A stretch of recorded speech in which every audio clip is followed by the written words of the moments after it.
আপনার আমার নবী হয়ে গেলেন ফেরেশতাদের ইমাম, নবী এবং রাসূলদের ইমাম। হাই উম্মতে মুহাম্মাদি, আমি তোমাকে বোঝাতে চাচ্ছি, তোমার আমার নবীকে যদি ইমাম হিসেবে মানতে পারেন ফেরেশতারা, নবীরা যদি না মানতে পারেন আপনার আমার নবীকে, আরে শুধু কি দুনিয়ায় সহিহ বুখারী 2496 নম্বর হাদিস তালাশ করে দেখেন, রাসূল করিম বলেছেন ফাকুনু আউওয়ালা মান তানশাক্কু আনহুল আরদ, কিয়ামতের ময়দানে সর্বপ্রথম এই জমিন ফেড়ে যেই ব্যক্তি কিয়ামতে উঠবে তিনি আর কেউ না, আমি মুহাম্মদুর রাসূলুল্লাহ। শুধু তাই নয়, জামে তিরমিজি হাদিসের কিতাব তালাশ করে দেখেন, রাসূল করিম আলাইহিস সালাম বলেছেন আজকে তো আপনি আমি নেতা হিসেবে মুজিবকে মেনেছি, জিয়াকে মেনেছি, এরশাদকে মেনেছি। আশ্চর্যের সাথে বলতে হয় আমাদের বাংলাদেশের মানুষ নেতা হিসেবে মেনেছে টাকলা মুরাদ রে, মুমতাজ ভাবি রে, কাউয়া কাদের রে। আমরা মানছি এদেরকে নেতা, সবাই আমরা অমুক তমুক রে নেতা মেনতে পেরেছি। হয়তো লেনিন, কার্ল মার্কস, মাও সেতুং আর আব্রাহাম লিঙ্কনদেরকে মেনেছি, নবীকে তো মানতে পারলেন না। তো মানেন, যত পারেন আপনি মানতে থাকেন দুনিয়াতে, নবী বিনে অন্য কাউকে। রাসূল বলেন শোনো, কিয়ামতের ময়দানে আরে কোথায় তোমার জিয়া, এরশাদ আর মুজিব, কোথায় তোমার লেনিন, কার্ল মার্কস, মাও সেতুং আর আব্রাহাম লিঙ্কন? রাসূল বলেছেন কিয়ামতের ময়দানে আনা সাইয়্যিদু ওয়ালদি আদম ইয়াউমাল কিয়ামতি ওয়ালা ফখর, কিয়ামতের ময়দানে আমি মুহাম্মদ সমস্ত ডাক্তারদের নেতা, ইঞ্জিনিয়ারদের নেতা, সায়েন্টিস্টদের নেতা, আমি রাসূল কিয়ামতের ময়দানে সমস্ত পলিটিশিয়ানদের নেতা, দেশি বলো, প্রবাসী বলো, আরবি বলো, আজমি বলো, আলেম বলো, আওয়াম বলো, নেতা বলো, রাষ্ট্রপতি বলো, প্রধানমন্ত্রী বলো, জিন জাতি বলো, মানব জাতি বলো, ফেরেশতাকুল বলো, নবী বলেন কিয়ামতের ময়দানে কেউ নেতা থাকবে না, নেতা থাকবেন শুধুমাত্র একজন, আমি মুহাম্মদুর রাসূলুল্লাহ। কিয়ামতের ময়দানে নেতা শুধু একজন। শুধু তাই নয়, আজকে নবীকে নবীর আদর্শ মেনে মাথায় তো টুপি দিয়া সুন্নাতের পতাকার নিচে আসতে পারলেন না, পাঞ্জাবি পরে তো নবী সুন্নাতের পতাকার নিচে আসতে পারলেন না। রাসূল বলেছেন শোনো, ও বিয়াদি লিয়াউল হামদি ইয়াউমাল কিয়ামতি ওয়ালা ফখর, কিয়ামতের ময়দানে আমি মুহাম্মদের হাতে একটা প্রশংসার ঝান্ডা থাকবে। মা মিন নাবিয়্যিন ইয়াউমা ইযিন আদম ফামান সাওয়া ইল্লা তাহতা লিওয়াই, আমি মুহাম্মদের হাতে ওই প্রশংসার ঝান্ডার নিচে কিয়ামতের ময়দানে সমস্ত নবী রাসূল আদম থেকে নিয়ে শুরু করে সমস্ত নবীরা ওই প্রশংসার ঝান্ডার নিচে চলে আসবে। কিয়ামতের ময়দানে তোমার আমার নবীর প্রশংসার পতাকার নিচে সমস্ত নবীরা এসে দাঁড়িয়ে যাবেন। হায় আফসোস উম্মতে মুহাম্মাদি, তুমি ওই নবীর সুন্নাতের পতাকার নিচে আসতে পারলা না, ওই দাড়িটার পতাকার নিচে আসতে পারলা না, ওই পাঞ্জাবির পতাকার নিচে আসতে পারলা না। তো তুমি আমি যদি না মানি, নবীর চিত্ত কিচ্ছু হবে না। তবে মনে রেখো, আগের যুগের জলিলুল কদর একজন নবী হযরত ঈসা ইবনে মারিয়াম, তিনি আসবেন এই পৃথিবীতে, তিনি আসবেন কিয়ামতের আগে। তুমি আমি হয়তো নবীকে উম্মত হয়ে মানতে পারলাম না, কিন্তু আগের যুগের সেই নবী হযরত ঈসা ইবনে মারিয়াম আসবেন এই পৃথিবীতে। এসে তিনি নিজের ধর্মের মতো চলবেন না, তিনি আমার নবীর মতো টুপি পরবেন, আমার নবীর মতো পোশাক পরবেন, আমার নবীর স্টাইলে দাড়ি রাখবেন, আমার নবীর স্টাইলে তিনি খাবেন। আমি বাদ দিয়া লেনিন, কার্ল মার্কসের পেছনে দৌড়ালাম, চুল কাটছি মেসি আর নেইমারের মতো, নবীকে বাদ দিয়া মেসি আর নেইমারের দিকে দৌড়াচ্ছি। হায় আফসোস মুহাম্মদ আরবির উম্মতেরা, এর চাইতে বড় দুর্ভাগা জাতি আর কি হতে পারে?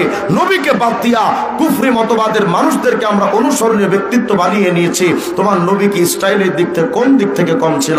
চেহারা সুরতে বলো তা আমার নবী সেরা, চরিত্রের দিক থেকে বলো তা আমার নবী সেরা, শিক্ষাগত যোগ্যতাই বলো, হ্যাঁ হয়তো বলতে পারো নবী উম্মি নবী, কসম খোদার উম্মি মানে মূর্খ নয়। যারা বলে উম্মি মানে মূর্খ, ওরাই জাহেল মুরাক্কাবে গায়রে মুফিদ, ওরা শিক্ষা দীক্ষা কিচ্ছু জানে না।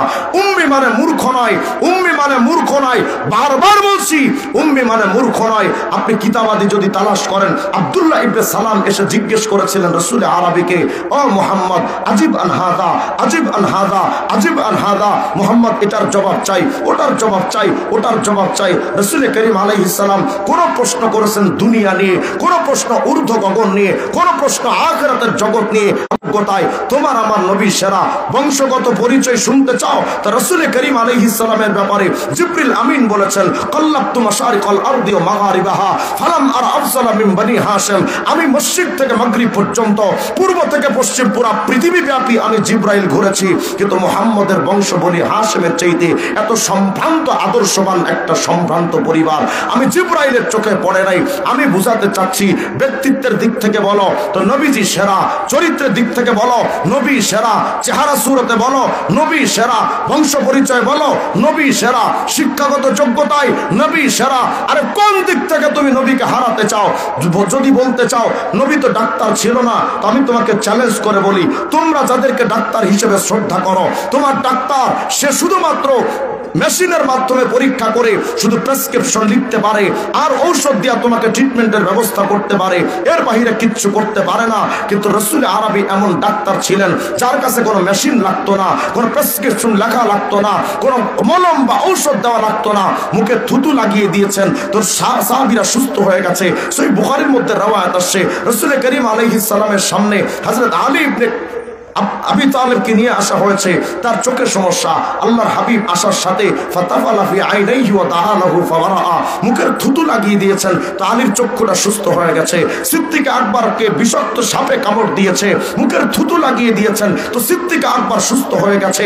বুঝাতে চাচ্ছি ডাক্তারি সায়েন্সে বলো আমার নবী সেরা, বিজ্ঞানের দিক থেকে বলো বলতে পারবে আল্লাহর নবী আল্লাহর তরফ থেকে যে তথ্য দিয়েছেন, এখনো পর্যন্ত অনেক তথ্য গবেষণা করে বিজ্ঞান সে ঊর্ধ্ব গগনে তথ্য দিতে পারে নাই। কিছুদিন আগে তো সূর্য কেমনে চলে এটা তথ্য কিছুদিন আগে দিয়েছে বিজ্ঞান, অথচ 1400 বছর আগে ঊর্ধ্ব গগনে সূর্য চলে কেমনে এর তথ্য বিশ্বনবী আল্লাহর তরফ থেকে দিয়েছেন। ওয়াশ-শামসু তাজরি লিমুস্তাকাররিন লাহা, চাঁদ দ্বিখণ্ডিত আছে, এখন বিজ্ঞান এসে খোঁজ পায় 1400 বছর আগে রাসূল ঊর্ধ্ব গগনে চাঁদের খবর দিয়ে গেছেন। আমি বুঝাতে চাচ্ছি কোন দিক থেকে নবী তোমার কাছে ব্যর্থ হলো, কোন দিক থেকে তুমি নবীকে মানতে চাও না? চেহারা সুরতে নায়ক নায়িকাকে যদি মানতে হয়, চেহারার কারণে সর্বপ্রথম নবীকে মানার দরকার ছিল। যদি রাজনৈতিক ক্ষেত্রে, রাষ্ট্র পরিচালনার ক্ষেত্রে যদি কাউকে মানতে চাও, তা আরবের জাহিলিয়াতের আধার কেটে সোনালী সমাজ উপহার দিয়েছিলেন যিনি, তিনি তো মুহাম্মদ রাসূলুল্লাহ ছাড়া আর কোনো বিকল্প রাস্তা থাকতে পারে না।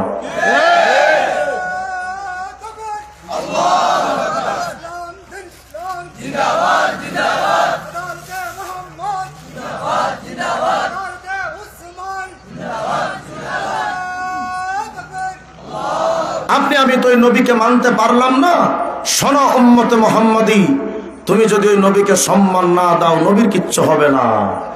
ওই নবীকে কত ভাবে উম্মত হয়ে আপনি আমি অসম্মান করি।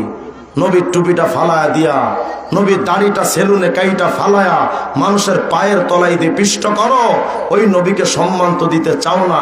তো কি হবে তুমি আমি যদি নবীকে অসম্মান করতে চাই? নবীজির তো কিচ্ছু হবে না, কারণ আপনার আমার নবীকে সম্মান করেন আল্লাহ নিজে। আসতে কইলেন সুবহানাল্লাহ, আরো জোরে বলেন আল্লাহু আকবার। প্রমাণ দেখতে চান তো ঠিক আছে, কোরআনে কারীম খোলেন, আমি একটার পর একটা আপনাদেরকে দেখাই। কোরআনে কারীমের প্রত্যেকটা আয়াতে আয়াতে, প্রতিটা পাতায় পাতায় আল্লাহ তার হাবিবে কিবরিয়াকে এতটা সম্মান দিয়েছেন, খুঁজে দেখেন না। সব নবীদের আল্লাহ নাম ধরে ধরে ডেকেছেন। যত নবী আসছে পৃথিবীতে, যত বড় নবী আসছেন, সমস্ত বলছেন ইয়া আদম উসকুন আনতা ওয়া যাওজুকাল জান্নাহ, ইয়া নূহ ইহবিত বিসালামিন মিন্না ওয়া বারাকাতিন আলাইক, ইয়া ইব্রাহিম قد صدقت الرؤيا, يا يحيى خذ الكتاب بقوة, يا زكريا إنا نبشرك بغلام اسمه يحيى, يا داود إنا جعلناك خليفة في الأرض فاحكم بين الناس بالحق ولا تتبع الهوى وما تلك بيمينك يا موسى, يا عيسى إني متوفيك ورافعك إلي। সব নবীদের আল্লাহ নাম ধরে ধরে ডেকেছেন, ইয়া আদম, ইয়া নূহ, ইয়া ইব্রাহিম, ইয়া ইয়াহইয়া, ইয়া জাকারিয়া, ইয়া দাউদ, ইয়া মুসা, ইয়া ঈসা। একটা বারের জন্য আল্লাহ তার হাবিবে কিবরিয়া হাবিবুল্লাহকে একটা বারের জন্য বললেন না ইয়া মুহাম্মদ। হ্যাঁ, ডাকার যখন দরকার হয়েছে অত্যন্ত সম্মানের সাথে, মহব্বতের সাথে, চূড়ান্ত আদর আর স্নেহ ভালোবাসার চূড়ান্ত ধাপ অতিক্রম করে আল্লাহ পাক অত্যন্ত ভালোবেসে ডেকেছেন, ইয়া আইয়ুহান নবী হাসবুকাল্লাহ, ইয়া আইয়ুহার রাসূল বাল্লিগ মা উনজিলা ইলাইকা মির রাব্বিক, ইয়া আইয়ুহাল মুযাম্মিল কুমিল লাইলা ইল্লা কালিলা, ইয়া আইয়ুহাল মুদাথ্থির কুম ফাআনযির, ইয়াসিন ওয়াল কুরআনিল হাকীম। আল্লাহ পাক কতটা সম্মানের সাথে তার নবীকে ডাকলেন, আর আপনি আমি নামাজ নবীকে ডাকি, নবীকে মহব্বত কইরা ডাকি, ইয়া নবী সালাম আলাইকা, জুতা দি পিটানো দরকার পড়ে। ইয়া নবী সালাম আলাইকা কি? নবীকে সম্মান দিবেন অত্যন্ত মহব্বতের সাথে। নবী আমাদের কলিজার টুকরা, তাকে সম্মান দিবেন। জাতীয় সঙ্গীতটা যখন গান, চোখটা বন্ধ করে রাখি, মহব্বতের সাথে জাতীয় সঙ্গীত গান, শুদ্ধভাবে বাংলা উচ্চারণ এত শুদ্ধ, এত চমৎকার। নবীর বেলায় তোমার এত গাফলতি কেন? ইয়া নবী সালাম আলাইকা কি জুতা দিয়ে পিটানো দরকার বলা হয়। জালেম এরা আবার আমাদেরকে বলে আমরা নাকি নবী বিদ্বেষী। আমরা নবীকে একদিনে যে সম্মান করি, তোর পুরো লাইফে সেটা পারবি না। কথা কয় না? এই হুজুররা যখন বুখারী শরীফ পড়ান, কিতাবাদি যখন হাদিসের কিতাব পড়ান, ওনারা প্রতিদিন যে কয়বার দুরূদ শরীফ মহব্বতের সাথে পড়ে, তোর ততটা ভাতও খাস নাই তুই। আমাদেরকে বলে আমরা নবী বিদ্বেষী। সালাম আলাইকা কি অত্যন্ত মহব্বতের সাথে আল্লাহ তার রাসূলকে এতটা সম্মান দিয়ে ডাকলেন, আর আপনি আমি সালাম আলাইকা কই নবীর অপমান করি না, এভাবে না। অত্যন্ত মহব্বতের সাথে আল্লাহুম্মা সাল্লি আলা মুহাম্মদ, আল্লাহুম্মা সাল্লি আলা মুহাম্মদ, অত্যন্ত মহব্বতের সাথে নবীকে সালাম দিতে হয়। আজ পর্যন্ত ইয়া নবী সালাম আলাইকা এটা কি বাংলা না আরবি না হিন্দি না চাইনা না রোহিঙ্গা ভাষা? আজও পর্যন্ত আমি এটা অর্থ খুঁজে পাই না। সালাম আলাইকা কি? নবীকে মহব্বত করতে শেখেন, সম্মান দিতে শেখেন। আল্লাহ নিজে তার নবীকে সম্মান কত চমৎকার ভাবে দিচ্ছেন। নাম ধরে আল্লাহ ডাকলেন না, উপাধি ধরে ডাকলেন। শুধু কি তাই?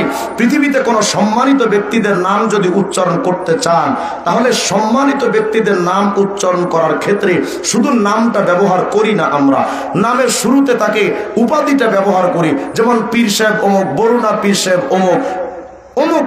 আমাদের বাংলাদেশের সবচেয়ে বড় আলেম, মুক্তাদা আলেম ছিলেন শাইখুল ইসলাম শাহ আল্লামা আহমদ শফি। আমরা হযরতের নাম কখনো আহমদ শফি বলি না, সম্মানের সাথে বলি শাইখুল ইসলাম আল্লামা শাহ আহমদ শফি রাহিমাহুল্লাহ, কায়েদে মিল্লাত আল্লামা জুনায়েদ বাবুনগরী রাহিমাহুল্লাহ, শাইখুল হাদিস ইবনে শাইখুল হাদিস আল্লামা মামুনুল হক। আমরা কোনো ব্যক্তির নাম এমনি এমনি বলি না। আমাদের খালেদ সাইফুল্লাহ আইয়ুবী সাহেব হযরতের নাম আমরা এমনি এমনি বলি না, আগে বলি সুলতানুল ওয়াইজিন, পীরে কামেল। উপাধি শব্দটা ব্যবহার করে তারপরে না হয় আমরা নামটা ব্যবহার করি। তার মানে বোঝাতে চাচ্ছি যে সম্মানিত ব্যক্তি, তার নাম ধরা শুধুমাত্র নাম ধরা বেআদবি, তার নামের সাথে উপাধি ব্যবহার করতে হয়। পুরা কোরআন শরীফে আমি চ্যালেঞ্জ করলাম, একটা জায়গা দেখান যেখানে আল্লাহ শুধু মুহাম্মদ মুহাম্মদ বলেছেন, একটা জায়গা দেখান। হ্যাঁ, যত জায়গায় আল্লাহ মুহাম্মদ শব্দটা উচ্চারণ করেছেন, সাথে সাথে উপাধি ব্যবহার করেছেন রাসূলুল্লাহ নবীর খাতামুন নবিয়্যিন। কোরআন শরীফ খুলেন তো দেখবেন আল্লাহ বলছেন ওয়ামা মুহাম্মাদুন ইল্লা রাসূল ক্বাদ খালাত মিন ক্বাবলিহির রাসূল মুহাম্মাদুর রাসূলুল্লাহ ওয়াল্লাযীনা মাআহু আশিদ্দাউ আলাল কুফার মা কানা মুহাম্মাদুন আবা আহাদিম মির রিজালিকুম ওয়ালাকিন রাসূলুল্লাহ ওয়া খাতামান নবিয়্যিন। হায় হায় হায়, আল্লাহ তার নিজে নবীকে এতটা সম্মান দেন, ওই নবীর দাড়িটা কাইটা সেলুনে ফালায়া মানুষের পায়ের তলায় জুতা দিয়া পিষ্ট করে তুমি নবীকে কতটা অপমান করো। وسلاما لا نبي بعده أما بعد فأعوذ بالله من الشيطان الرجيم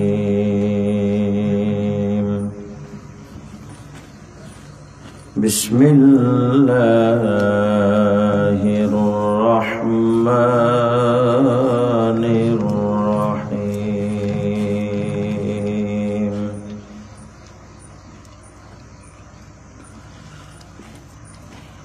وما أرسلناك إلا رحمة للعالمين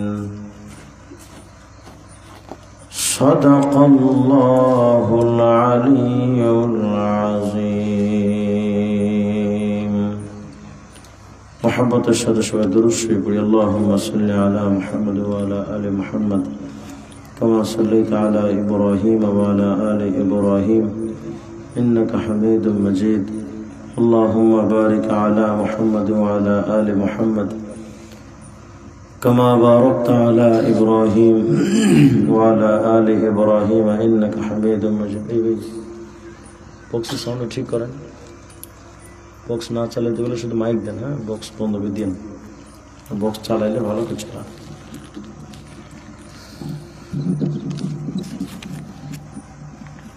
শ্রীরাম শ্রী আব্দুল্লাহপুর মাস্টার হুমায়ুন কবির আলহাজ মিজবাউদ্দিন ভাইয়ের উদ্যোগে আয়োজিত 11তম বার্ষিক তাফসীরুল কোরআন মাহফিল 2024-25-এর মুআজ্জাজ সভাপতি হযরতুল আল্লাম হাফিজ হযরত মাওলানা শেখ হাজী ইমদাদুল্লাহ সাহেব দামাত বারাকাতুহুল আলিয়া, আজকের মহতি মজলিসের সম্মানিত প্রধান অতিথি আমাদের শেখ আল্লামা শেখ সাজিদুর রহমান সাহেব দামাত বারাকাতুহুল আলিয়া সহ আজকের মহতি মাহফিলের সম্মানিত আমন্ত্রিত উলামায়ে কেরাম, মুআজ্জাজ হাজিরিন, ধর্মপ্রাণ মুসলমান ভাইয়েরা, পর্দার আড়ালের মা এবং বোনেরা, মহান আল্লাহ রাব্বুল আলামিনের শাহী দরবারে লাখো কোটি শুকর যে আল্লাহ তাআলা আপনাদেরকে আমাকে বড় মেহেরবানি করে আজকের দিন এই মজলিসে আসার বসার তৌফিক দিয়েছেন। আল্লাহ পাকের দরবারে প্রাণ খুলে শুকরগুজার হচ্ছি। সবাই পড়ি আলহামদুলিল্লাহ। বলেন তো আমরা গোলাম কার? জোরে বলেন। আমাদেরকে জীবন্ত রাখেন কে?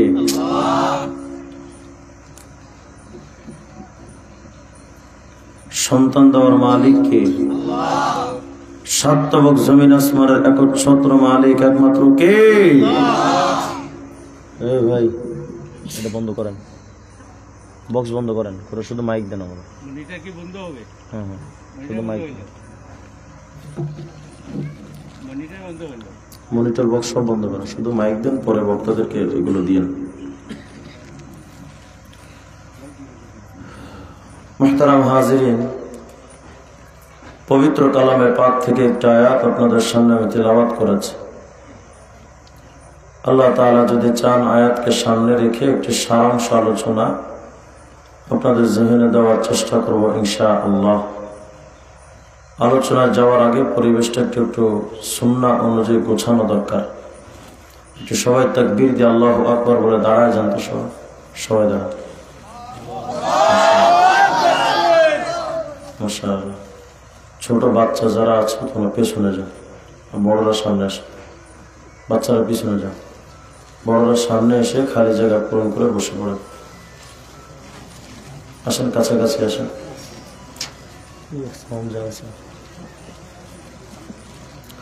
বড়রা সামনে আসেন, কাছাকাছি আসেন।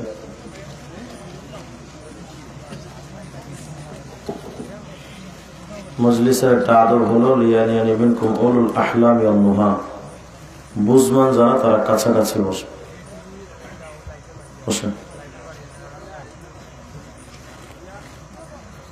আওয়াজ দিয়ে বলেন আল্লাহু আকবার।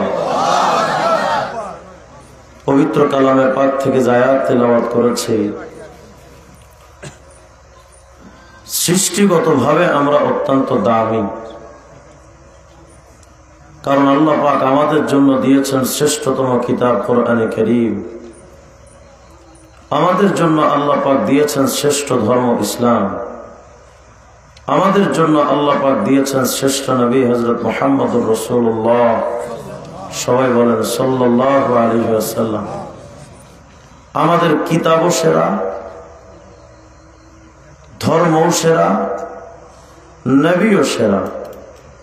শুধু তাই নয়, আল্লাহ পাক আমাদের জন্য সিদ্ধান্ত দিয়েছেন কুনতুম খায়রা উম্মাহ, তোমরাও জাতি হিসেবে সেরা। সুবহানাল্লাহ বলেন। তাহলে আমরা সর্বদিক থেকে সেরা। কিন্তু প্রশ্ন হলো, শ্রেষ্ঠত্ব পাওয়ার জন্য যে আমল দরকার সেটা তো আমাদের মধ্যে নাই। অথচ আগের যুগের উম্মাহ এত বেশি আমল করেছেন। এমনও উম্মত গেছেন যে টানা 1000 বছর তাহাজ্জুদের নামাজ পড়েছেন, কোনোদিন মিস করেন। এমনও উম্মত ছিলেন টানা 1000 বছর তারা রোজা রেখেছেন, কোনোদিন মিস করেননি। সেই উম্মতের তুলনায় আমাদের তো আমলই নেই। আর আমরা যে আমল করি মাশাআল্লাহ, তারা আমল করেছেন 1000 বছর টানা। আর আপনি আমি বেঁচেও যদি থাকি 60-70 বছর, এর মধ্যে 55 বছর আকিস বিড়ি, ঠিক না? এ হলো আমাদের আমলের হালত। তাহলে আমাদের আমল কম, ফজিলত বেশি। আগের যুগের উম্মতের আমল বেশি, ফজিলত কম। কি অর্থ? অনেকগুলো কারণ তো আছে, আমি সব কারণের দিকে যাব না, শুধু একটা মাত্র কারণ আপনাদের সামনে পেশ করি। যেই নেতা যত দামি, ওই নেতার পিএস বা একান্ত সচিব বা সফর সঙ্গী তত গুরুত্বপূর্ণ। যেই দেশটা যত উন্নত, ওই দেশের নাগরিক ততটা গুরুত্বপূর্ণ।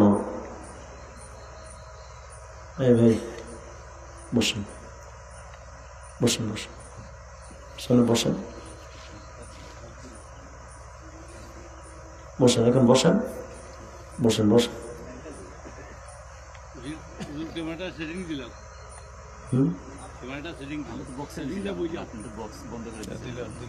আচ্ছা, সব শেষ করেন। দুরূদ পড়েন। আল্লাহুম্মা সাল্লি আলা মুহাম্মাদ ওয়া আলা কামা সাল্লাইতা আলা ইব্রাহিম ওয়া আলা আলি ইব্রাহিম ইন্নাকা হামিদুম মাজিদ। আল্লাহুম্মা বারিক আলা মুহাম্মাদ ওয়া আলা আলি মুহাম্মাদ কামা বারাকতা আলা ইব্রাহিম ওয়া আলা আলি ইব্রাহিম ইন্নাকা হামিদুম মাজিদ। শেষ।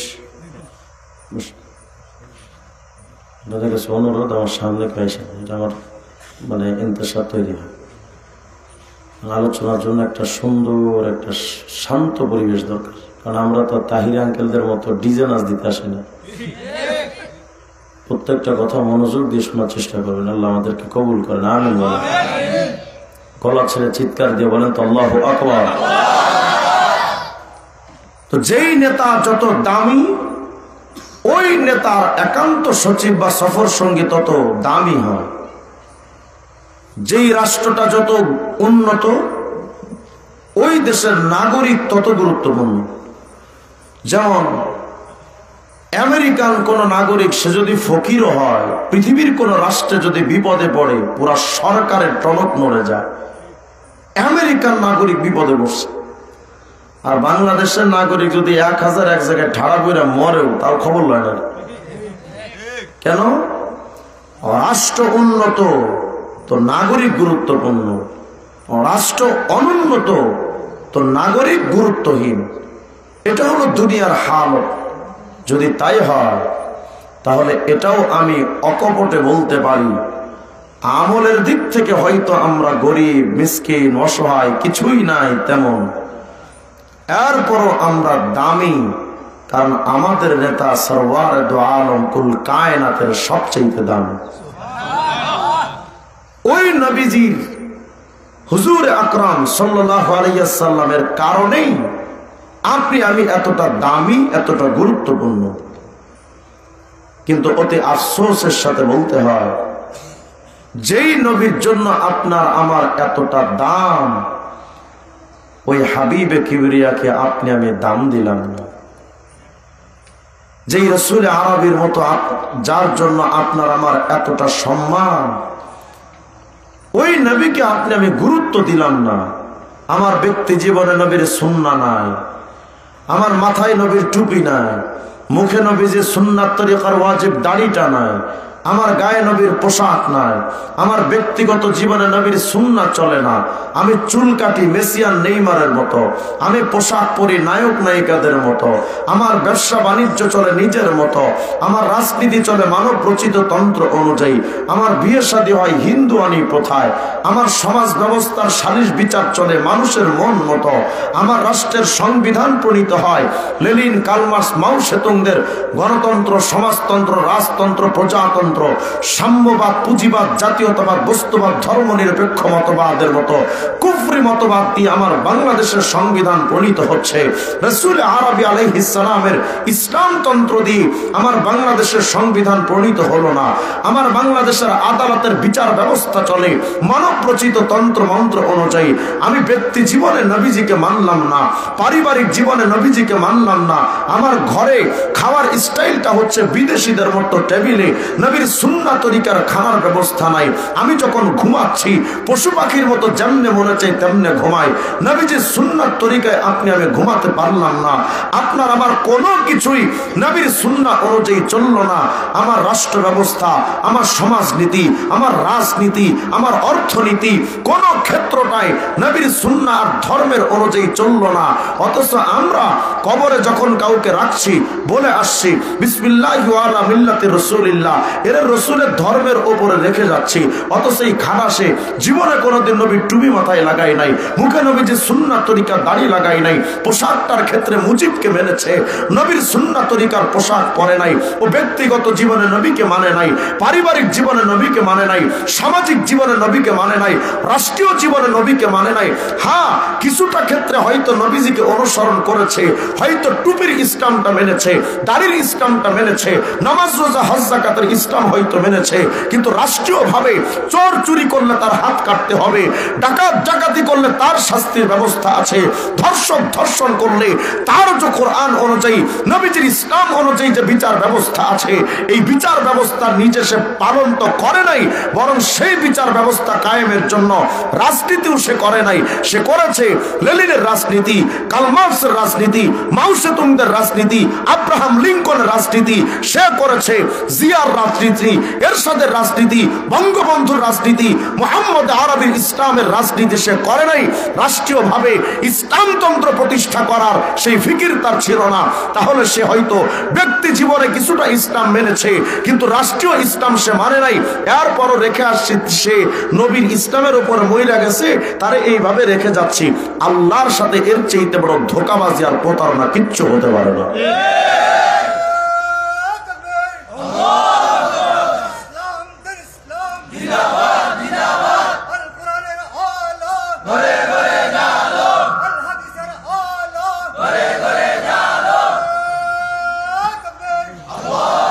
আমরা ব্যক্তিগত জীবনে নবীর সুন্নাহ মানি নাই, পারিবারিক জীবনে নবীর সুন্নাহ মানি নাই, অথচ রাসূল আরবি আলাইহিস সালাম বলেছেন, শোনো, আমার মতো সুন্নাহ পালন করো, আমার মতো টুপি লাগাবা, আমার মতো স্টাইল করে চুল কাটবা, আমার স্টাইলে দাড়ি রাখবা, আমার স্টাইলের পোশাক পরবা। ব্যক্তিগত জীবনে নবীর সুন্নাহ, পারিবারিক জীবনে নবীর সুন্নাহ, রাষ্ট্রীয় জীবনে নবীর সুন্নাহ। কিন্তু আমরা তো সেই নবীকে মানলাম না। আমরা একটা আলোকিত সমাজ গড়ার স্বপ্ন দেখে বসে আছি যে একটা সুন্দর রাষ্ট্র ব্যবস্থা হবে। ডক্টর ইউনূসও এসেছে, সে একটা সুষ্ঠু আলোকিত সংস্কারমূলক একটা সমাজ ব্যবস্থা আমাদেরকে উপহার দিবে। গত 53টা বছর ইতিহাসে যখন যেই সরকার এসেছিল, সবাই আমাদের স্বপ্ন দেখিয়েছে একটা আলোকিত সমাজ উপহার দেওয়ার, একটা সুন্দর সমাজ উপহার দেওয়ার। 53টা বছর বয়সে তো হলো না, স্বাধীনতার অর্ধ শতাব্দী চলে যাওয়ার পরও আমার বাংলাদেশে আজও পর্যন্ত একটা সুষ্ঠু সমাজ হয়নি, হচ্ছে না, হতে পারে না। যত ডক্টর ইউনূস আসুক না কেন, যত রাষ্ট্র ব্যবস্থার সরকার আসুক না কেন, এই বাংলাদেশের জীবনে কোনোদিন সুন্দর একটা সমাজ ব্যবস্থা হবে না যতদিন পর্যন্ত বাংলাদেশের প্রতিটা সেক্টরে মুহাম্মদ আরবির আদর্শ বাস্তবায়ন করা না হবে। আর চাই কিছু হোক, সুন্দর সমাজ হবে না। ওনারা আমাদেরকে বলেন, হুজুর এই ইসলামতন্ত্র দিয়ে কি হবে, এই মৌলবাদ দিয়ে কি হবে, এই মোল্লাতন্ত্র দিয়ে কি হবে, মোল্লারা কি আর পারবে রাষ্ট্র চালাইতে। তো তোর ওই টাকলা বুদ্ধিজীবীরা 53 বছরে কি ঘোড়ার ডিমটা করেছে দেখা আমার। রাষ্ট্র ব্যবস্থায় মোল্লারা কিচ্ছু পারবে না।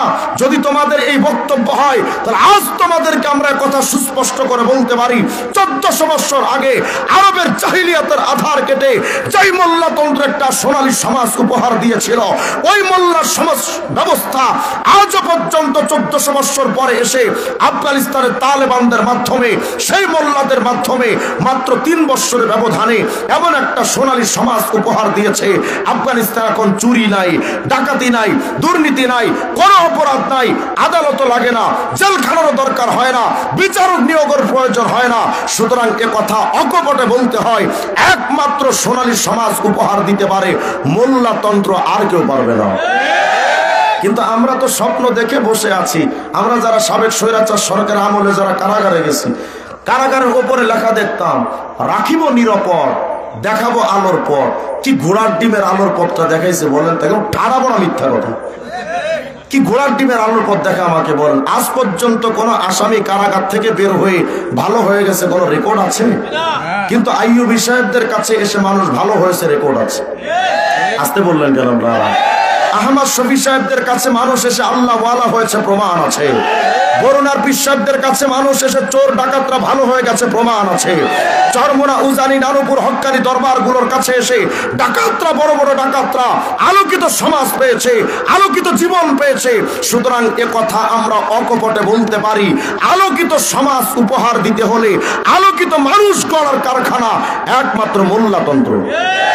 কিন্তু আপনারা তো আমাদের রাজনৈতিক ক্ষেত্রে তোমার মডেল হয়ে গেল কালমাস, মাও সেতুং, জিয়া এরশাদ আর মুজিব। রাখো মিয়া তোমার অনুসরণীয় ব্যক্তিত্বকে। আমি আমার মুহাম্মদের কথা বলি, আল্লাহ রসুলকে তো মডেল হিসেবে রাজনৈতিক ক্ষেত্রে মানতে পারলেন না, রাষ্ট্রীয়ভাবে মডেল হিসেবে মুহাম্মদ রসুল্লাহকে মানতে পারলেন না।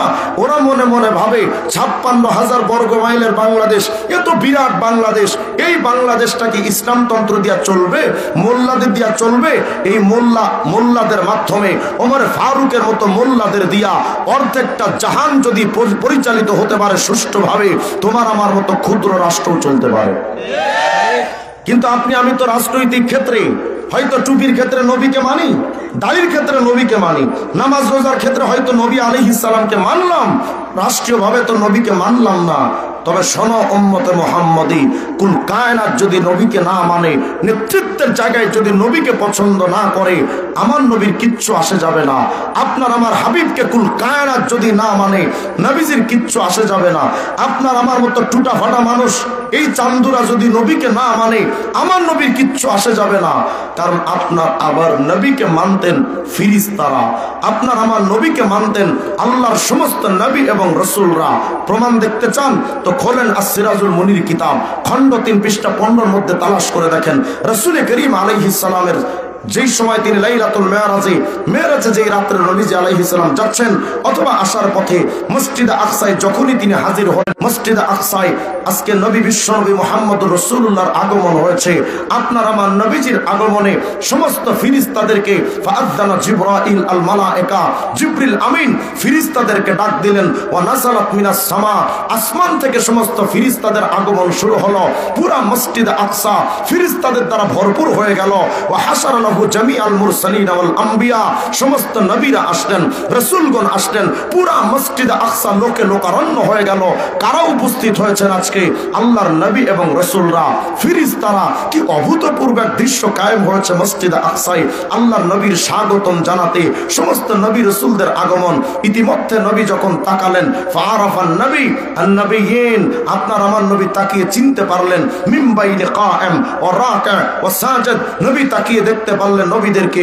ওই যে বাবা আদম, ওই যে নূহ, ওই যে ইব্রাহিম, ওই যে ঈসা, ওই যে মুসা, সমস্ত নবীরা দাঁড়িয়ে কেউ নামাজ পড়ছেন, কেউ রুকুতে আছেন, কেউ সিজদায় আছেন। রাসূল আরবি আলাইহিস সালাম দাঁড়িয়ে আছেন। ইতিমধ্যে কেউ কোনো কথা বলে না, নিস্তব্ধতার আধার। পুরা মসজিদে আকসায় কোনো টু শব্দ নাই, সবাই দাঁড়িয়ে আছেন মসজিদে আকসায় কাতার বন্দী হয়ে। আজকের এই কাতারে মুসল্লি কারা? নবী রাসূলরা। মুসল্লি কারা? ফেরেশতারা। সবাই দাঁড়িয়ে আছেন কিন্তু অপেক্ষমান, ইয়ান্তাজিরুনা মা ইয়াউমুহুম, অপেক্ষমান ছিলেন সবাই। আজকের এই দামি জামাতে ইমামতি করবে কে? এমন মহান ব্যক্তিত্বটাকে আদম, আরে না, উনি তো সাহস সাল্লাল্লাহু আলাইহি ওয়াসাল্লাম ফাকাদ্দামা, হযরত জিবরিল আমিন আসলেন, এসে আপনার আমার নবী মুহাম্মদ আরবির হাতটা ধরে বললেন, মুহাম্মদ, আজকের এই দামি জামাতের ইমাম আর কে হতে পারে? মুহাম্মদ, তুমি সামনে এগিয়ে যাও, নবী রাসূলদের ইমাম হয়ে যাও। যেই নবীকে আল্লাহ নিজে সম্মান দিলেন, ওই নবীর টুপিটা ফালাইলেন। নবী বলেছেন, আমার মতো টুপি লাগাও, আমার মতো চুল কাটো, আমার স্টাইলে দাড়ি রাখো, আমার মতো পোশাক পরো, ব্যক্তিগত জীবনে খাবি আমি নবীর স্টাইলে, শুইবা আমি নবীর স্টাইলে, ওযু গোসল করবা আমার স্টাইলে, জুতা পরবা আমার স্টাইলে, নখ কাটবা আমার স্টাইলে, সবকিছু করবা। ব্যক্তি জীবন, পারিবারিক জীবন, সামাজিক জীবন, রাষ্ট্রীয় জীবন চালাইবা আমি নবীর স্টাইলে। মাথায় টুপিটা না দিয়া নবীকে বোঝায়, নবী আপনার টুপির স্টাইল আমার কাছে পছন্দ না, দাড়িটা কাইটা বিদেশি স্টাইলে রেখে আপনি বোঝাচ্ছেন, নবী আপনার স্টাইল আমার কাছে পছন্দ না, বিদেশিদের স্টাইলটা আমার কাছে বড্ড প্রিয় হয়ে গেছে। আমি পোশাক পরছি, প্যান্ট কোট টাই শার্ট পরে, নবীকে বোঝাচ্ছি, ও নবী আপনার পোশাকের স্টাইল আমার কাছে ভালো লাগলো না, আমার কাছে বিদেশিদের স্টাইলটা পছন্দ। আমি যখন ইসলামতন্ত্র বাদ দিয়ে গণতন্ত্র, সমাজতন্ত্র, রাজতন্ত্র, জাতীয়তাবাদ, ধর্মনিরপেক্ষ মতবাদ, কুফরি তন্ত্র যখন মানছি, নবীকে যেন বলছি, নবী আপনার ওই রাষ্ট্র ব্যবস্থা দিয়ে আমার বাংলাদেশ চলবে না, আমার বাংলাদেশ চলবে Abraham Lincoln, Lenin, Karl Marx, মাও সেতুংদের তন্ত্র মন্ত্র দিয়ে। বলো উম্মতে মুহাম্মাদি, তুমি নবীকে আর কত ভাবে অপমান করবে, কত ভাবে আর অপমান করবেন? কিয়ামতে আল্লাহ বলবেন, যাও সবাই নিজেদের ইমামের পেছনে দৌড়াও। আপনি আমি তো উম্মতে মুহাম্মদ হিসেবে নবীজির পাশে যাব, দৌড় দিয়ে নবীজির কাছে যেতে থাকবো। ফেরেশতারা তাকায় দেখবে তুই ইসলামতন্ত্রের রাজনীতি করিস নাই, তুই জাতীয়তাবাদের রাজনীতি করেছিলি। ইসলামতন্ত্রের রাজনীতি করো নাই, তুমি গণতন্ত্র সমাজতন্ত্রের রাজনীতি করেছিলে। যখন নবীর দিকে দৌড়াইবা, ফেরেশতারা ধইরা ধইরা জুতা দিয়ে পিটাবে। এত সোজা নয় জান্নাত। নবীকে মানতে হলে ফুল আদর্শটা মানতে হবে, শুধু একটা মানবেন আরেকটা মানবেন না, এটা হবে না। হ্যাঁ, গত স্বৈরাচার সরকারের আমলে রাশেদ খান মেনন নামক এক কুলাঙ্গারে বলেছিল, আরে মোল্লাতন্ত্র ইসলামতন্ত্র এ তো আরবের কালচার, ওটা এই বাংলাদেশে চলবে না। কেন চলবে না? বাংলাদেশ তো একটা স্বাধীন ভূখণ্ড, এই স্বাধীন ভূখণ্ডে বিদেশি কালচার, আরবের কালচার, বোরকা, হিজাব, নিকাব এগুলো কিভাবে চলতে পারে? আমি তখনও বলেছি, আজও বলছি, আরবের কালচার বিদেশি হওয়ার কারণে যদি স্বাধীন ভূখণ্ডে চলতে না পারে, তাহলে রবি ঠাকুরের বিদেশি গান বাংলাদেশের জাতীয় সঙ্গীত হিসেবে গাওয়ার আগে রাশেদ খান মেননদেরকে 13 বার জুতা দিয়ে পিটানো দরকার ছিল।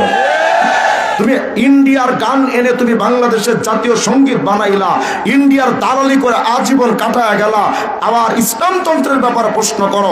এমনকি রাশেদ খান মেনন যে রাজনীতি করে সমাজতান্ত্রিক রাজনীতি, এই রাজনীতির বাড়িও রাশিয়ায়। বাংলাদেশের রাশেদ খান মেননের বাপেই রাজনীতি তৈরি করে নাই। বাংলাদেশের সংবিধান যে 4টা বিষয়ের উপর প্রতিষ্ঠিত, গণতন্ত্র, সমাজতন্ত্র, জাতীয়তাবাদ, ধর্মনিরপেক্ষ মতবাদ, 4টা তন্ত্রই বিদেশি প্রভুদের বানানো, কোনটা রাশিয়ার বানানো, কোনটা যুক্তরাজ্য আমেরিকার তৈরি। স্পষ্ট বক্তব্য হলো, যদি বাংলাদেশে রাশিয়ার তন্ত্র চলতে পারে, চীন জাপানের তন্ত্র চলতে পারে, ইন্ডিয়ার গরুর মুখ খাওয়া দাদাদের তন্ত্র যদি চলতে পারে, মুহাম্মদ আরবির তন্ত্র নিয়া যারাই প্রশ্ন করবে, জীবন্ত পুঁতে ফেলা দরকার। আমার নবীর ইসলাম নিয়ে যারাই কথা বলবে, সে আমার জানের দুশ্মন, সে আমার ইজ্জতের দুশ্মন, সে আমার সমাজের দুশ্মন, আমার দেশের দুশ্মন। এটা মনে রাখা চাই। এটা ভারতের অঙ্গরাজ্য নয়, এটা মুহাম্মদের উম্মতের দেশ।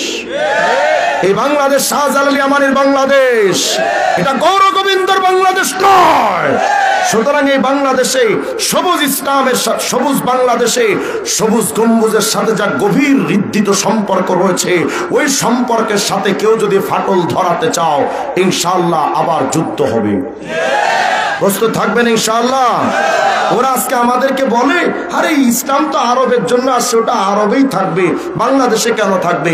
আল্লাহ পাক এই সংসার অবসান করে দিয়ে আল্লাহ বলেন, নবী আপনি জানায় দেন বিশ্ববাসীকে, নবী আমি আল্লাহ শুধু আপনাকে আরবের জন্য পাঠাই নাই, অথচ সকল নবীদেরকে আল্লাহ পাঠিয়েছেন নিজের গোত্র আর জাতির জন্য।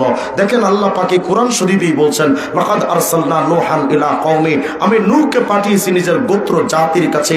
অতিলকা হুজ্জাতুনা আতাইনাহা ইব্রাহিম, ইব্রাহিমকে পাঠিয়েছি হজ্জত দলিল দিয়ে আলা কওমি, নিজের জাতির কাছে। ওয়া ইলা আদিন আখাহুম হুদা, হুদকে পাঠিয়েছি আদ জাতির কাছে। আল্লাহ পাক বলেন শুধু তাই নয়, ওয়া আতাইনা মূসাল কিতাবা ওয়া জাআলনাহু হুদাল লিবানি ইসরাঈল, মূসাকে পাঠিয়েছি বনি ইসরাঈলদের লোকদের কাছে। আল্লাহ সব নবীদের বেলায় বলেন, নবী ওমা আরসালনা মির রাসূলিন ইল্লা বিলিসানি কওমি, নবী গো আমি সব নবীদেরকে পাঠিয়েছি নিজের জাতি আর গোত্রের কাছে। আল্লাহ পাক সব নবীদেরকে নিজস্ব ভাষা শিক্ষা দিয়া জাতির কাছে পাঠিয়েছেন। শুধু আমাদের বেলায় আল্লাহ বলেন, নবী নূহকে পাঠালাম গোত্রের কাছে, ইব্রাহিমকে পাঠালাম নিজের গোত্রের কাছে, আদ জাতির কাছে হুদকে পাঠালাম, বনি ইসরাঈলের কাছে মূসাকে পাঠালাম। কিন্তু নবী আমি আল্লাহ আপনাকে শুধু কুরাইশের জন্য পাঠাই নাই, শুধু বনি উমাইয়া, বনি হাশিম, বনি আব্দুল মুত্তালিবের জন্য পাঠাইনি। ও নবী ওমা আরসালনাকা ইল্লা কাফাতাল লিন্নাসি বাশীরা ওয়া নাযীরা, নবী গো আমি আল্লাহ আপনাকে শুধু এই এলাকার জন্য পাঠাইনি, বরং পূর্ব থেকে পশ্চিম, উত্তর থেকে দক্ষিণ, পৃথিবীর প্রত্যেকটা ইঞ্চি মাটির 20 কোটি 10 লক্ষ বর্গ মাইলের পুরা পৃথিবীর প্রত্যেকটা মানুষের জন্য আপনাকে পাঠিয়েছি। তাহলে আমার নবীর আদর্শ যেমন আরবে চলে, আমার নবীর আদর্শ তেমন ভারতেও চলতে হবে। আমার নবীর তন্ত্র যেমন মক্কার মদিনাতুল মুনাওয়ারায় চলে, আমার নবীর তন্ত্র ইনশাআল্লাহ একদিন বাংলাদেশ থেকে নিয়ে ওয়াশিংটন থেকে নিয়ে দিল্লির লাল কেল্লা পর্যন্ত পুরা পৃথিবীর প্রত্যেকটা রন্ধ্রে রন্ধ্রে মুহাম্মদ আরবির ইসলাম প্রতিষ্ঠিত হবে। সেই দিন বেশি দূরে না, আসবে। ওই দিনটা যেদিন আসবে, যুবতী নারী গভীর রাত্রে রাস্তা দিয়ে হেঁটে যাবে, কোনো যুবকের লোলুপ দৃষ্টি পড়বে না। ওই দিন রাষ্ট্র ব্যবস্থা যেদিন কায়েম হবে, ওই দিন মানুষ হাতে তালেবানদের মতো লক্ষ কোটি কোটি টাকা নিয়ে ওপেনলি ঘুরে হেঁটে চলে যাবে, কোন ডাকাত তাদের দিকে রক্ত চক্ষু দিয়ে তাকাবে না। যতদিন পর্যন্ত ওই ইসলাম কায়েম হবে না, এই পৃথিবী কোনোদিন দুর্নীতিমুক্ত সমাজ হিসেবে গঠন হবে না। কিন্তু আমাদের অবস্থা কি? আমরা তো আখের ওদিকেই দৌড়াবো। কারা জাতীয়তাবাদের রাজনীতি করে, বাস ভোটটা ওরে দাও। আর হুজুর একটা দাঁড়াইছে, হুজুর কিছু পারবে, হুজুর কিচ্ছু পারবে না, কিন্তু তোর ওই বদমাইশদের মতো চুরি করবে না, কথা কয় না। অতএব আজকে থেকে মেজাজটা পরিবর্তন করতে হবে। শুধু আমরা টুপিদারির ইসলাম মানবো, অন্য ইসলাম, রাষ্ট্রীয় ইসলাম মানবো না, এটা তো হতে পারে না। শেষ আপনাদেরকে আরেকটা তথ্য দিয়ে যায়, আমাদের নবীর নাম মুহাম্মদ না, কথা কয় না দিয়ে। এই মুহাম্মদ শব্দটা লিখতে 4টা অক্ষর আছে। কয়টা? সবাই বলেন কয়টা? মিম, হা, মিম, দাল, 4টা না? ইমাম শাফি রহমতুল্লাহির মাযহাবের একজন আলেমের একটা কিতাব পড়তেছিলাম সেদিন, তিনি লিখেছেন এই মুহাম্মদ শব্দ 4টা অক্ষরের আলাদা আলাদা, প্রত্যেকটা অক্ষরের আবার আলাদা অর্থ আছে। সুবহানাল্লাহ বলবেন। মিম আল-থানিয়া, দ্বিতীয় মিম, ইশারাতুন ইলাল মুলকি সানি ওয়া হুয়াল আখিরা। মুহাম্মাদের দ্বিতীয় মিম মানে মুলকে সানি, আখিরাত। মাঝখানের হা, ইশারাতুন ইলার রাহমা, হা মানে আল্লাহর রহমত। শেষের দাল, ইশারাতুন ইলাদ দাওয়াম, দাল মানে সদা সর্বদা। মুহাম্মাদের প্রথম মিম অর্থ দুনিয়া, দ্বিতীয় মিম অর্থ আখিরাত, হা মানে আল্লাহর রহমত, দাল মানে সদা সর্বদা। যেন আমাদের নবীজির নামটা মুহাম্মদ দিয়ে আল্লাহ বোঝাচ্ছেন দুনিয়ার মানুষ, দুনিয়া থেকে আখিরাত পর্যন্ত সদা সর্বদা আমি আল্লাহর রহমত যদি পেতে চাও, আমার মুহাম্মদের সুন্নাত আর শরীয়ত ছাড়া আর কোনো বিকল্প রাস্তা না। তাহলে বলেন তো, নবীজির শরীয়ত মানার দরকার আছে না নাই? রাগ যদি করেন তো কইরেন, পরে কইরেন, আগে কইতে দেন।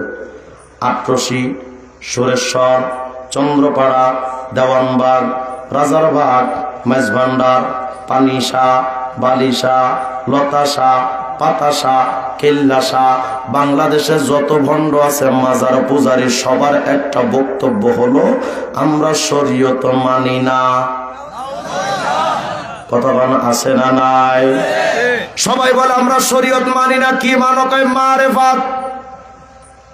নাম দিছে সুন্নি, কথা বলেন। আচ্ছা, নবী সুন্নাত মানে না, শরীয়ত মানেও তো সুন্নাত, কথা কয় না। শরীয়তের মধ্যে সুন্নাত বিরাট একটা অংশ না? শরীয়ত কি? আল্লাহর আইন, নবীজির সুন্নাহ, সাহাবীদের আমল, এই টোটালটার নামই তো শরীয়ত, কথা কয় না। আমি কি কবর জিয়ারত করতেছি কিনা আল্লাহ জানে, কথাটা তো কয়েন রে ভাই। আচ্ছা, তাহলে বলেন, যারা শরীয়ত মানে না তাদেরকে সুন্নি বলা যায়? আস্তে কইলেন যে আপনারা। সুন্নি হওয়া এটাও তো শরীয়তের অংশ, কিন্তু শরীয়ত মানবা না, দাবি করবা সুন্নি, তোমার চাইতে টাটকা ফরমালিন মুক্ত বাটপার সমাজে হতে পারে না।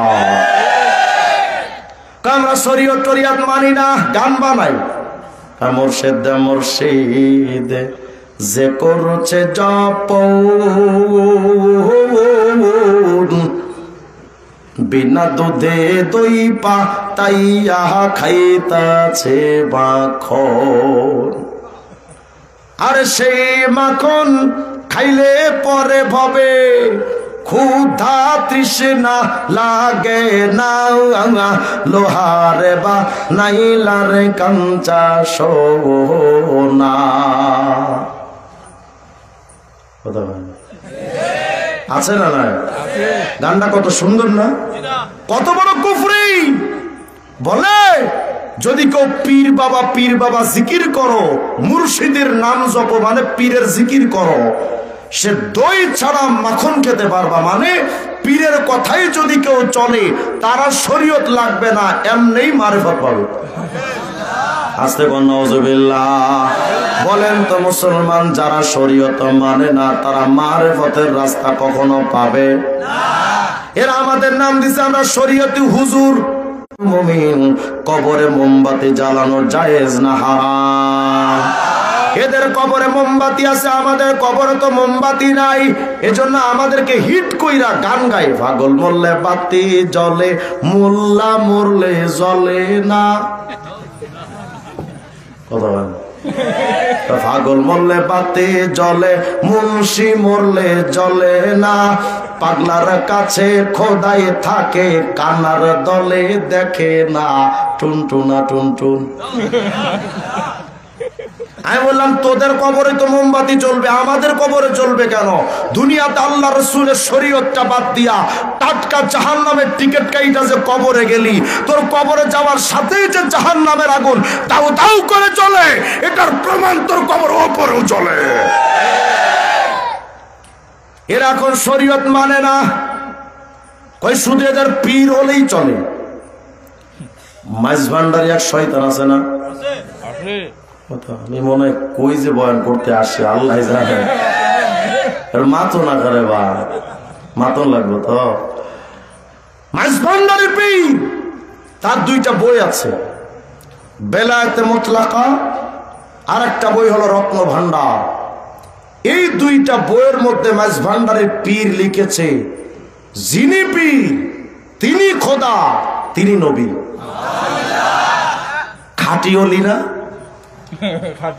খাঁটি অলি না? এমন অলি মনে হয় যেন জাহান্নাম থেকে পালা আসছে। কথা হয় না? মুসলমান না বেঈমান? যারা পীর রে খোদা মনে করে, রসুল মনে করে, তারা সুন্নি কেন মুসলমানের জাত হতে পারে না? এরা আবার এদের মুরিদরা আবার গান গায়, মুর্শিদ খোদা মুর্শিদ রাসূল, দিলে মনে করছি কবুল, শুনে মোল্লার গোষ্ঠী ফতোয়া দিল, আমি নাকি কাফের হইয়াছি, আমি আর যাব না মোল্লার কাছে, তওবা করেছি। উনি নাকি খাঁটি দিলে তওবা করছে, আলেমদের কাছে যাবে না। আলেমদের কাছে যাইতে তো ভাগ্য আর কপাল লাগে। হারামজাদাদের কপালে কোনোদিন আলেমদের সোহবত নসিব হয় না। তাই বললাম তুই আলেমদের কাছে যাবি না কাকা? হুজুর আলেমরা আমার কাফের বললো।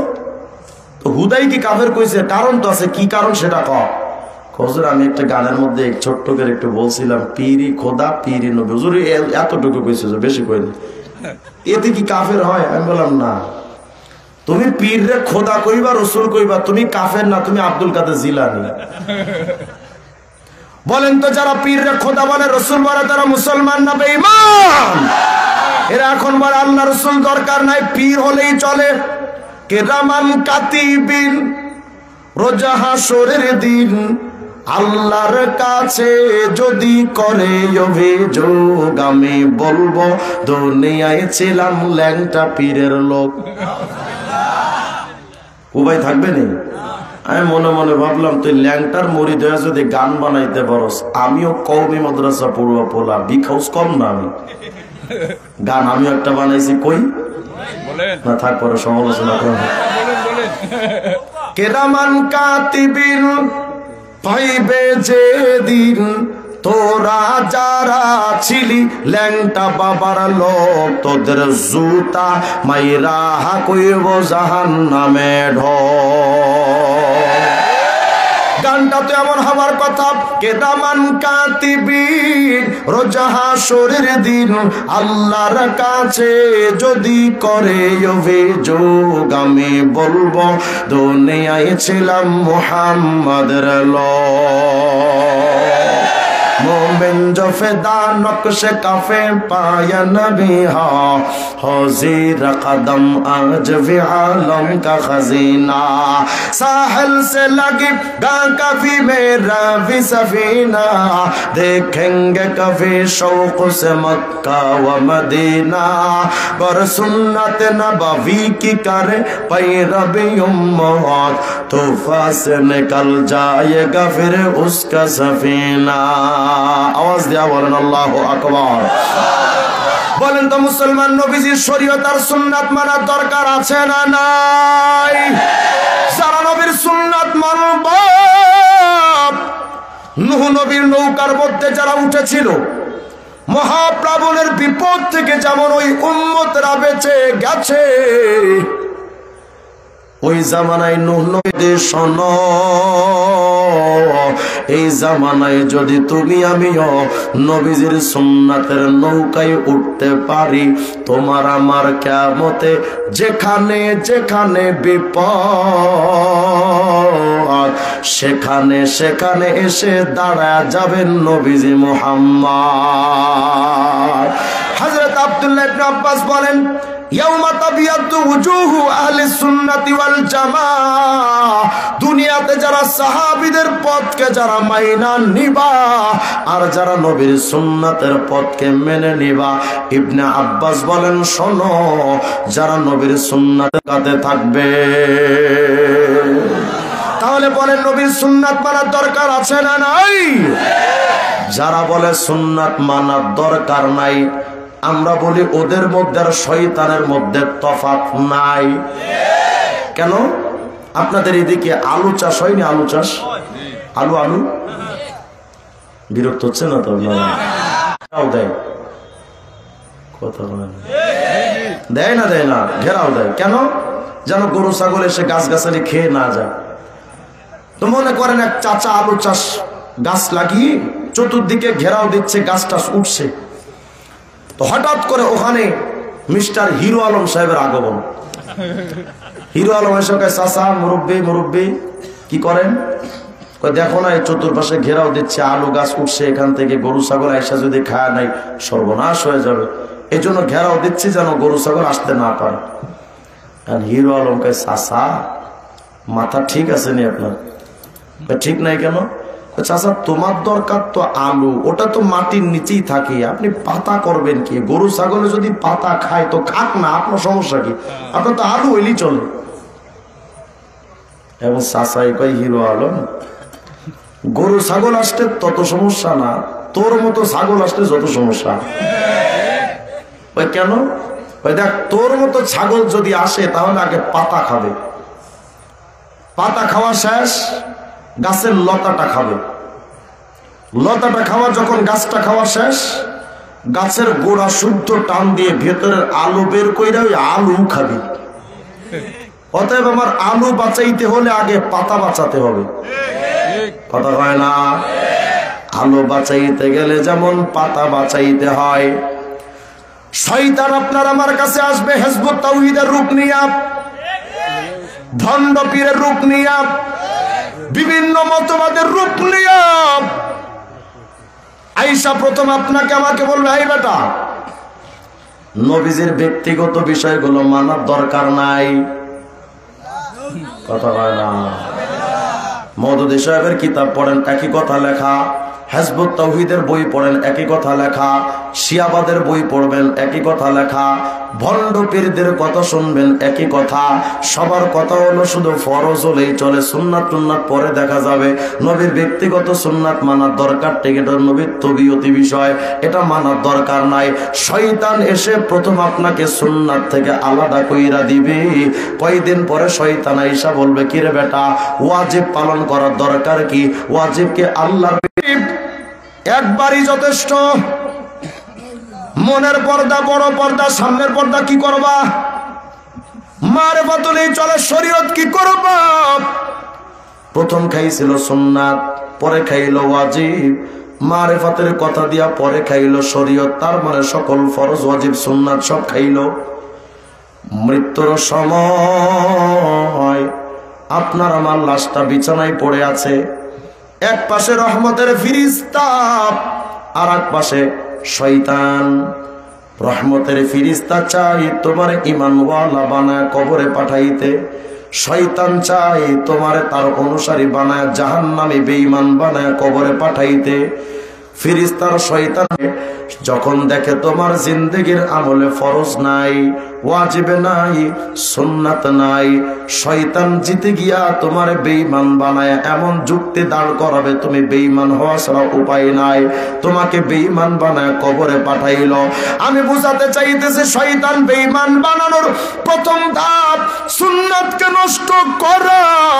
প্রথম সুন্নাত খাই, পরে ওয়াজিব খাই, পরে ফরজ খাই, পরে ঈমান খাই। বুঝাতে চাইতেছি আলু বাঁচাইতে যেমন পাতা বাঁচাইতে হয়, ঈমান বাঁচানোর জন্য সর্বপ্রথম নবীর সুন্নাত বাঁচাতে হয়। তাহলে নবীজির সুন্নাত মানার দরকার আছে না নাই? আমি আপনাদের একটা সুন্নাত শিখায় দিয়া যায়, যেহেতু সুন্নাত মানার দরকার, ঠিক কিনা? তাহলে একটা সুন্নাত শিখায়। মাহফিল গুলো তো হলো শেখার জন্য, নাকি বলেন? আলতু ফালতু কথা বলার জন্য তো মাহফিল না। তাহির আঙ্কেলদের ডিজে নাচের জন্য মাহফিল না। আগের যুগের মাহফিল ছিল শেখার জন্য। ক্লাস মনে করতেন আমাদের আকাবের আসলাফ, ক্লাস মনে করতেন যে না একটা ক্লাস, এখানে কোরআন সুন্নাহর সবক দিতে আসছি। আর যারা আসতেন তারাও সবক শুনতে আসতেন। কিন্তু এখনকার সময় মানুষ দেখে ভালো বক্তাকে, ভাইরালকে বাস দৌড়া, এর পেছনে দৌড়ায়। আপনাদেরকে অনুরোধ করে যাচ্ছি, আমি বক্তা হয়ে আপনাদেরকে বলছি, বক্তা তালাশ করেন না, আলেম তালাশ করেন। আসতে কইলেন কেন? বক্তা খুঁজবেন না, আলেম খুঁজবেন। আলেম এলেম দিতে পারবে, বক্তা বক্তব্য দিতে পারে।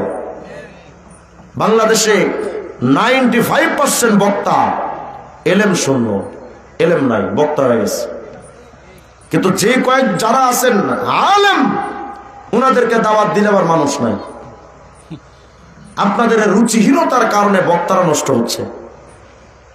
মাহফিলগুলোকে শেখা এবং শেখানোর জন্য একটা দর্শ মনে করা উচিত। চলেন আমি আপনাদেরকে এই দর্শে একটা সবক শিখায় দিয়া যায়। আমার সাথে সবাই বলেন, যে কোনো ভালো কাজ ডান দিক থেকে করা সুন্নাত। বলেন, আবার বলেন, আবার বলেন। এটা মনে থাকবে তো ইনশাআল্লাহ? যে কোনো ভালো কাজ ডান দিক থেকে করা সুন্নাত। এটা আমাদের ক্লাসের একটা সবক। বেশি সবক দিলে তো মনে থাকবে না, এক ক্লাসে একটা সবক হবে। যে কোনো ভালো কাজ ডান দিক থেকে করা সুন্নাত, এটা হলো আমাদের পড়া। এখন আমি এটার উপরে কিছু মেসাল আপনাদেরকে বের করে দিই, কিছু ফুরুই মাসালা। যেমন মনে করেন পোশাক আশাক পরা ভালো কাজ না খারাপ কাজ? আসতে বললেন যে ভালো কাজ। উলঙ্গ চলা তো ভালো না, পোশাক পরাই তো ভালো। তাহলে পোশাক আশাক পরা এগুলো ভালো কাজ। তাহলে এই পোশাক যখন আমি পরবো, আগে বাম হাত ঢুকাবো। সবাই বলেন কোন হাত? যেহেতু ভালো কাজ কোন দিক দিয়ে করা সুন্নাত? ডান হাতই তো আপনারা শিখে গেছেন মাশাআল্লাহ। তাহলে পোশাক পরার ক্ষেত্রে আগে ডান হাত ব্যবহার করব, আর খোলার ক্ষেত্রে আগে বাম হাত খুলবো। পায়ের পোশাক যেগুলো, পায়ের জামা, সেটা লুঙ্গি হোক, পায়জামা হোক, অথবা যদিও সুন্নাত নয় প্যান্ট শার্ট পরা, তবুও যদি সেটাই পরতেই হয়, তবে আগে কোন পা ঢুকাবো? সবাই বলেন না, কোন পা? ডান পা। এটা নবীজির সুন্নাত। আবার যখন খুলবো আগে কোন পা খুলবো? বাম পা। আচ্ছা, জুতা পরা ভালো কাজ না খারাপ কাজ? ভালো কাজ। তো জুতা যখন আমরা পরবো আগে কোন পা ঢুকাবো? ডান পা। জুতা যখন খুলবো আগে কোন পা? বাম পা। আচ্ছা বলেন তো, বাথরুম বা টয়লেট ভালো জায়গা না নোংরা জায়গা? বাথরুমে যখন আমরা ঢুকবো তখন সুন্নাত তরিকায় ডান পা দিয়ে আগে ঢুকবো। কোন পা? বলেন বলেন সবাই, কোন পা? বাম পা। যেহেতু ওটা নোংরা জায়গা, ভালো জায়গা না। আর আমরা জানতাম যে কোনো ভালো দিক ডান সাইড দিয়ে হবে। আবার বাথরুম থেকে যখন আমরা বাহিরে আসবো তখন কোন পা আগে বের করব? ডান পা। মাশাআল্লাহ, এই তো আপনারা যখন বের হব কোন পা? বাম পা।